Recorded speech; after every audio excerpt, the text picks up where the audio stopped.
Astrology में सन को आत्मा का कारक माना गया है, हमारे सोल का कारक माना गया है, और मून को हमारे मन का कारक माना गया है। जिस तरह आप लोगों ने सुना होगा ना कि मन के हारे हार है और मन के जीते जीत। दैट मीन्स कि if you have emotional control control over your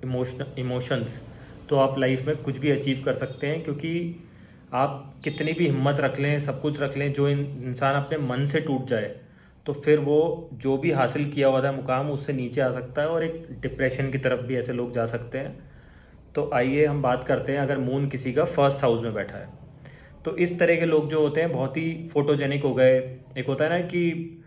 एक्जुबेरेंस हो गया, बहुत ही अट्रैक्टिव पर्सनैलिटी होती है और लोग ऑब्सेस्ड होते हैं इनसे कि हमें भी ऐसा बनना है, इनसे बातचीत करनी है, with a very impressive and attractive. और एक होता है ना फेस वैल्यू पे पैसा कमाने वाले लोग होते हैं, तो इस तरह की इनकी पर्सनैलिटी होती है। और एक सेल्फ सेंट्रिक अप्रोच होती है एट टाइम्स, मतलब सेल्फिश भी कह सकते हो कि इनका मन अपने में ही लगता है, अपनी लुक्स को लेके, मैं कैसा दिख रहा हूँ, मेरी अपीयरेंस कैसी है, लोग क्या सोचेंगे। तो ये उस तरह के लोग होते हैं। और अगर मान लीजिए ऐसा इंसान गरीब घर में भी पैदा हुआ है या बहुत लो इनकम उनके वहाँ पे रही हो जब उसके पैदा होने के बाद, तो फिर ये इंसान इतना सक्षम होता है कि ये अपने दम पे, जब ये अपने मिड ट्वेंटीज़ में आता है, जो चंद्रमा की एज है 24, उसके बाद स्लोली ग्रेजुअली ये लोग राइज करते हैं लाइफ में, और ये बहुत बढ़िया अपनी लाइफ में सारे लग्जरी, और एक होता है ना कि एक बढ़िया आइडेंटिटी, इंटेलेक्ट से अपना एक मुकाम हासिल कर सकता है। और एक होता है ना पीपल प्लीजर हो गया, और एक बहुत बढ़िया फोटोजेनिक पर्सनालिटी हो गई। तो उस तरह के ट्रेड्स इन लोगों में पाए जाते हैं। बट इन सब चीज़ों के साथ वही जो बात है, जो चंद्रमा के इमोशंस हैं, अप्स एंड डाउन्स हैं, कि जिस तरह से अमावस होती है, पूर्णिमा होती है, हाई राइज हो गया, लो मून हो गया, तो उस तरह से क्या होता है, बहुत ही मूडी लोग होते हैं ये लोग। कभी तो आप सोचेंगे ये किस तरह का मन है कि कभी तो हाँ कर दी किसी चीज़ के लिए, कभी ना कर दी सेम चीज़ के लिए। ऐसे लोगों के साथ सबसे बड़ी प्रॉब्लम ये आती है कि कभी आप ट्रैवलिंग का प्रोग्राम इनके साथ बना के देखें तो अचानक से ना कर देंगे, और सेम जगह के लिए कभी ये हाँ कर देंगे। तो बहुत ज़्यादा इमोशनल टर्बुलेंस इन लोगों के दिमाग में चलती है। तो ये थोड़ी सी इनमें खामी है। अगर कोई मेलिफिक इम्पैक्ट आ जाए इस पर, तो इस चीज़ का ध्यान रखना चाहिए इन लोगों को कि इमोशनली बैलेंस रहना चाहिए। और एक होता है ना कि बहुत ज़्यादा अपना इमोशनल कंट्रोल किसी के हाथ में नहीं देना चाहिए। तो ये फर्स्ट हाउस के बारे में हो गया। अब मान लीजिए किसी का सेकंड हाउस में बैठा है, तो सेकंड हाउस समझ लीजिए कि बहुत बढ़िया, एक तो होता है ना जो रेस्टोरेंट बिजनेस कर सकते हैं, फूडी लोग हो गए, और एक होता है ना कि अगर शुक्र का इन्फ्लुएंस हो जाए तो लग्जरी होटल्स में जाके खाना, तो इस तरह की चीज़ हो सकती है। और ये लोग इसको अपना प्रोफेशन भी बना सकते हैं, इससे अर्निंग्स भी ये लोग कर सकते हैं। इस घर की सबसे बेस्ट रेमेडी ये है कि आप डिसिप्लिन में खाना खाएं, एक डेकोरम मेंटेन करें, जो कि एक समय होता है ना कि एक फिक्स टाइम अपने शेड्यूल बनाएं डेली का, और उस पर खाना खाएंगे तो ये बेस्ट रेमेडी है। ज़्यादा अर्निंग भी अचीव कर सकते हैं, क्योंकि आप, एक होता है ना मन से डिसिप्लिन में उस चीज़ के लिए, ये नहीं कि आपको कि एक होता है ना कि आप कैरीड अवे हो गए कि फूड इतना पसंद है कि उसमें टाइम ज़ाया कर रहे हैं, कि दिमाग पूरा उसी में चल रहा है अपना। तो इस तरह से हम लोग एक रेमेडी भी बना सकते हैं इसकी। ऐसा देखा क्या है, बहुत ही बढ़िया वोकल क्वालिटी होती है इनकी, तो वॉइस रिलेटेड भी कुछ काम कर सकते हैं, बहुत बढ़िया सिंगर्स हो गए। और एक होता है ना सौम्य नेचर हो गया किसी का, फेस बहुत बढ़िया होता है, ऐसे लोगों का फेस वैल्यू पे पैसा कमाते हैं। तो ये कुछ एक फील्ड्स हैं जिसके थ्रू ये लोग पैसा कमा सकते हैं। और एक एक होता है ना कि जैसे जैसे मिड ट्वेंटीज़ में आते हैं तो बढ़िया एक ये लोग सेविंग भी, जैसे जैसे करियर बढ़ेगा इनका ट्वेंटीज़ के बाद से, तो बहुत बढ़िया सेविंग भी ये लोग अर्जित कर सकते हैं। अब मान लीजिए किसी का मून आ गया थर्ड हाउस में, तो थर्ड हाउस क्या हो गया, हाथों की कला हो गई, इस तरह से हो गया, तो क्रिएटिविटी से रिलेटेड काम कर सकते हैं। बहुत बढ़िया हीलर्स ये लोग होते हैं, क्योंकि मन की हीलिंग कौन कर सकता है, जिसका खुद का मन स्ट्रांग हो, तो उसके लिए बहुत बढ़िया ये माने गए हैं। और बहुत बढ़िया जो मैसियोर होते हैं, जो मसाज करते हैं, मालिश वगैरह करते हैं, तो वो इन लोगों में बहुत बढ़िया, एक होता है ना कि एक शिफा होती है कुदरत से, बहुत बढ़िया उसमें ये दूसरे को एक हील कर सकते हैं। और एक मसाज के थ्रू भी है उनके, एक होता है ना इमोशनल बैलेंस हो गया, या बहुत रिलैक्सिंग टाइप का जो इनका टच होता है, तो वो ये लोग दे सकते हैं। जो सॉफ्ट टच की बात है वो इनमें बहुत बढ़िया होती है। बट एट टाइम्स क्या होता है कि अब थर्ड हाउस हमारा सबकॉन्शियस ब्रेन का हो गया, तो वही इमोशनली अप्स एंड डाउन्स हो गए, टर्मोइल्स हो गए, अननेसरली चीज़ों को सोचना जो है ही नहीं उसको सोचना सबकॉन्शियसली, और बड़े बड़े ख्वाब देखना, बनाना, करना, जिसको अचीव कर सकते हैं नहीं कर सकते वो, अगर मान लो कोई नेगेटिव इम्पैक्ट हो गया तो वो प्रॉब्लमेटिक हो सकता है इनके लिए। तो ये इन चीज़ों को अगर ना करें, अवॉइड करें तो बेटर है, इमोशनली थोड़े कंट्रोल में रहें अपने। अब मान लीजिए किसी का चंद्रमा बैठा है चौथे घर में, तो इनके बर्थ के के बाद में इनके घर में ऐसे चांसेस बन सकते हैं कि घर का बहुत ही पीसफुल एनवायरनमेंट हो गया, एक होता है ना सुकून, सुख शांति हो गया, लग्जरी इनको काफ़ी मिलती है, और स्लोली ग्रेजुअली प्रॉपर्टी भी बनाते हैं, और कार्स लग्जरी वहाँ इनका दिमाग चलेगा बहुत ज़्यादा, जो फोर्थ हाउस के पैरामीटर्स है उनको सबको कवर करते हैं ये लाइफ में, क्योंकि चंद्रमा कारक है लिक्विडिटी का, तो धन भी अर्जित होता है, पैसा भी सेविंग होता है, और जो भी सुख सुविधा इंसान चाहता है वो इनको मिलती हैं। एक इनके लिए सबसे बड़ी बात यह है कि रेमेडी के तौर पे, क्योंकि चौथा घर माता के लिए भी देखा गया है, वैसे तो इनके मधुर संबंध होते हैं माता से, लेकिन बहुत से केसेस में मैंने देखा है तो उनको मैं ये रेमेडी बोलता हूँ जहाँ माता से तालमेल नहीं होती, कि आप डेली जब भी अपने कार्य पे निकल रहे हैं या घर में अपनी मदर के साथ है तो उनकी रिस्पेक्ट करें, उनके थॉट की वैल्यू करें, उनकी राय मशवरे से अपना काम करेंगे तो आपको बढ़िया एक तरक्की मिलेगी लाइफ में, एक पीसफुल एटमॉस्फेयर रहेगा, और उनके पैर छू के आशीर्वाद लेके आप निकलेंगे तो आपके सारे कार्य बनेंगे। इसी प्रकार से अगर मैं सूर्य की भी बात करूँ, एक रेमेडी की बात कर रहा हूँ मैं आपसे, तो अगर आप अपने पिताजी के पैर छू के निकलते हैं और उनकी वैल्यूज़ की रिस्पेक्ट करते हैं तो आप अपनी कुंडली में सूर्य भी मजबूत करते हैं। तो इस तरह से आप लोग अपनी रेमेडी भी मेकआउट कर सकते हैं, और किस तरह से हमारे रिलेटिव, हमारे फैमिली मेम्बर्स की अगर हम सेवा करते हैं, उनके आशीर्वाद लेते हैं तो हम क्या क्या अचीव कर सकते हैं वो भी हम देख सकते हैं इससे। अब मान लीजिए चंद्रमा किसी का 5th हाउस में है, तो कोई ना कोई ऐसी क्रिएटिव स्किल हो गई जो आप, एक होता है ना पूर्व पुण्य, पास्ट लाइफ से लेके आ रहे हैं, तो वो आप कैरी फॉरवर्ड करते हैं। यू आर ब्लेस्ड कि आपको ये पोजीशन मिली। लेकिन क्या होता है यहाँ पे आपकी बुद्धि में एक होता है ना इमोशनल अनस्टेबिलिटी भी रह सकती है, कि रिलेशनशिप्स को रह के, लव रोमांस में, हालांकि ये लोग अपने जो भी इनके मतलब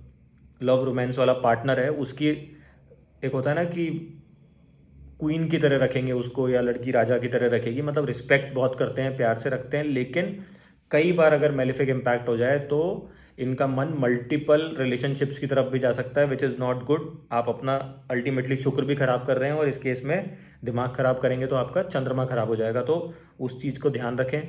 आप, ऐसा भी हो सकता है कि फॉरेन कंट्री से कोई एजुकेशन लें और वहाँ शिफ्ट हो जाएं, या स्टडी इन आर्ट्स हो गया, कोई क्रिएटिव फील्ड हो गई, तो वो भी आपके लिए बढ़िया रहेगा। और एक मतलब इस तरह की प्रवृत्ति भी ये लोग हो सकती है कि कहीं ना कहीं डिविएट हो सकते हैं अपनी लाइफ में रिलेशनशिप और लव रोमांस को लेके, वो एक नेगेटिव एस्पेक्ट है, तो उस चीज़ पे आप लोग अपने मन पे काबू रखें। अब दोस्तों छठे घर की अगर मैं बात करूं तो छठा घर और 8th house almost similar impact देता है यहाँ पे। छठे घर के लिए मानूंगा कि मैं, अगर आप अपने घर से दूर रहते हैं, far away from birth place, तो आपको बेटर रिजल्ट्स मिल सकते हैं। नहीं तो 6th हाउस में क्या है, अगर नेगेटिव इम्पैक्ट आ रहा है इस पर राहु केतु का, तो फिर आपको लोअर पोर्शन से जेनिटल्स में कहीं ना कहीं प्रॉब्लम आ सकती है अपनी बॉडी में। तो अगर इस तरह की बात है तो आप डॉक्टर से इलाज कराएं, क्योंकि ऑपरेशन तक की नौबत आ सकती है, क्योंकि 6th हाउस हमारे रोग का भी है, तो उसका ध्यान रखें हम लोग। और 7th हाउस को लेने से पहले मैं साथ में 8th हाउस की भी बात करूंगा, कि 6th एंड 8th हाउस वालों को कहीं ना कहीं इमोशनली चंद्रमा काफ़ी डिस्टर्ब करता है, बहुत ज़्यादा डीप डाउन, एक होता है ना कि अननेसेसरली बहुत ज़्यादा डीप थिंकर्स होते हैं ये लोग, जो है नहीं वो सोचना, और आउट ऑफ द वे जाके सोचना करना इन नेगेटिव सेंस। अगर ऐसा हो रहा है तो उसका आप ध्यान रखें, किसी ना किसी साइकेट्रिस्ट या इमोशनल जो हीलर्स होते हैं उनकी हेल्प ले सकते हैं। आप अपनी मदर की भी हेल्प ले सकते हैं। आप लोगों ने कभी देखा कि 15-20 साल पहले या पुराने ज़माने की मैं बात करूं, जैसा मैं अपने दादा दादी, नाना नानी के टाइम पे मैं सुनता था, और आप लोगों ने भी सुना होगा, कि कभी डिप्रेशन जैसा वर्ड एग्जिस्ट ही नहीं करता था। क्योंकि क्या होता था, जो भी, एक तो जॉइंट फैमिली का कल्चर था, तो आपको कोई प्रॉब्लम होती थी तो आप सबके साथ डिस्कस करते थे उसको। तो डिस्कस करने से क्या होता है कि आप इमोशनली उसका कोई वे आउट निकालते हैं, डिस्कशन होता है। और सबसे ज़्यादा जो क्लोज नेटिंग होती थी ना उस समय, तो बच्चों की अपनी माँ से होती थी। तो माँ से बड़ा इमोशनल हीलर, क्योंकि चंद्रमा हमारे आहार का भी है और हमारी माँ के लिए भी देखा गया है। तो आप देखिए कितना बढ़िया, कितना प्यारा एस्ट्रोलॉजी में कनेक्शन है, कि आप इमोशनली कभी डिविएट नहीं हो सकते अगर आप अपनी माँ की रिस्पेक्ट करते हैं। डेली आप सुबह उठते हैं, माँ का आशीर्वाद लेते हैं, तो जो वो एनर्जी निकलती है, माँ कभी आपके लिए गलत नहीं सोचेगी। तो आप देखें कि माँ से बड़ा इमोशनल हीलर कोई नहीं हो सकता। तो आप अपने इमोशंस का जो है ना, मतलब एक होता है ना कि किसी को अपनी कमान, अपने मन की, वो किसी को ना दें। एक माई ऐसी है जो आपके लिए सच्चा सोचेगी। तो ये मैं पहले के कंटेक्स्ट में भी समझा रहा हूँ आपको, तो ये आपको बेटर रिजल्ट दे सकता है, और जो इमोशनल टर्मोइल है उससे आप बच सकते हैं। अब मान लीजिए किसी का 7th हाउस में मून बैठा है, तो मून 7th हाउस का क्या करता है आपको, एक तो मासेज में एक होता है ना कि people are obsessed with you, कि ऐसी पर्सनैलिटी बनानी है अट्रैक्टिव, उनकी आवाज़ बन के उनके लिए खड़ा होना, कि इनके साथ फ़ोटो लेनी है। दैट मीन्स कि काफ़ी ज़्यादा अपीलिंग पर्सनैलिटी आपको बनाता है ये। और ऐसे इंसान को क्या होता है कि इसका जो मन है वो ये होता है कि वाइफ सुंदर मिले, हस्बैंड सुंदर मिले, अट्रैक्टिव मिले, और वो मिलता भी है इनको। लेकिन इनके साथ एक प्रॉब्लम ही आती है लाइफ में अगर मेलेफिक यहाँ पे हो, क्योंकि अब क्या हुआ कि अगर आपका 7th हाउस का लॉर्ड अच्छे से प्लेस नहीं है या मेलेफिक इम्पैक्ट है,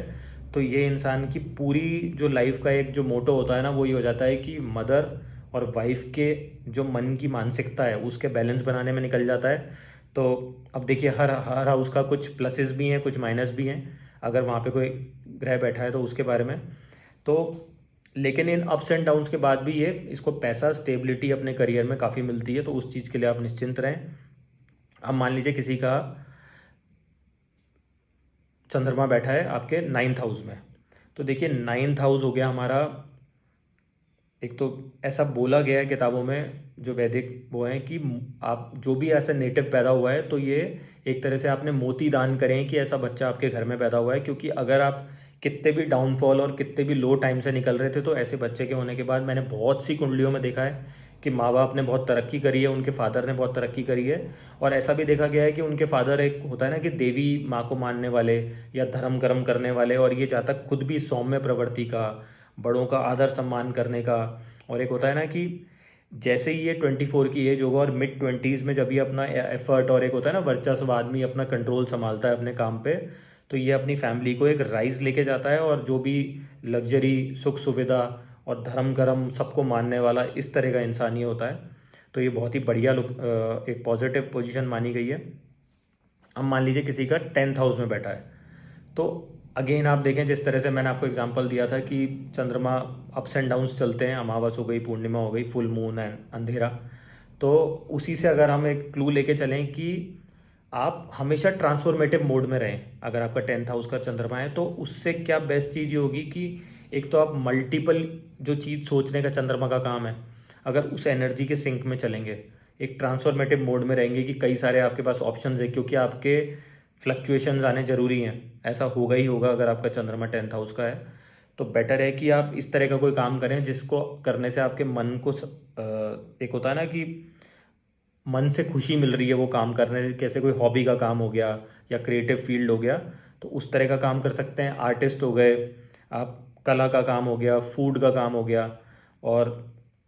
अगर कोई इसको, एक होता है ना कि जैसे सैटर्न ने देख लिया, तो इसको मजबूती मिलनी चाहिए कहीं से भी, एक पावर मिलनी चाहिए डिसीजन लें, तो जिससे कि स्टेबिलिटी रहे आपके करियर में। तो इस तरह से हम लोग ये डिकोड कर सकते हैं। अब मान लीजिए किसी के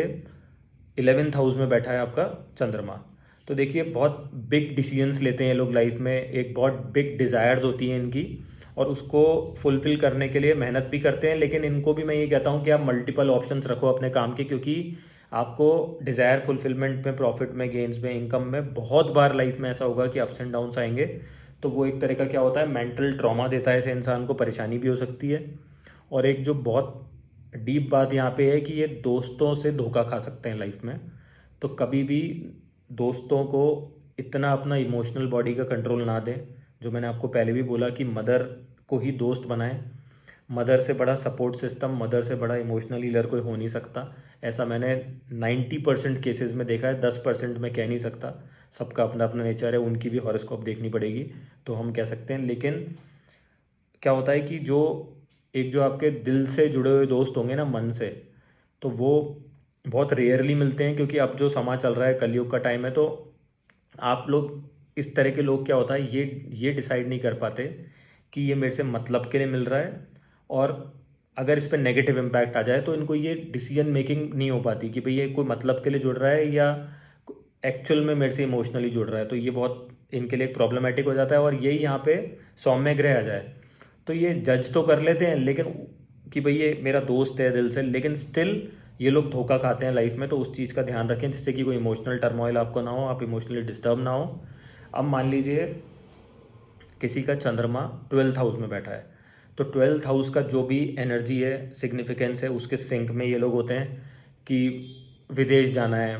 फॉरेन सेटलमेंट हो गया, वीज़ा, बाहर घूमना है, वहाँ पे खर्चा करना है, क्योंकि 12th हाउस हमारा लिक्विडिटी को खर्च करने का भी है, लॉसेस का भी है। तो इनका दिमाग पूरा वहीं पे ज़ाया होता है कि उस तरह ये अपना एक मैनिफेस्ट करते हैं, इन्वेस्ट करते हैं मन को अपने, उस डायरेक्शन में कि foreign country, far away from birth place.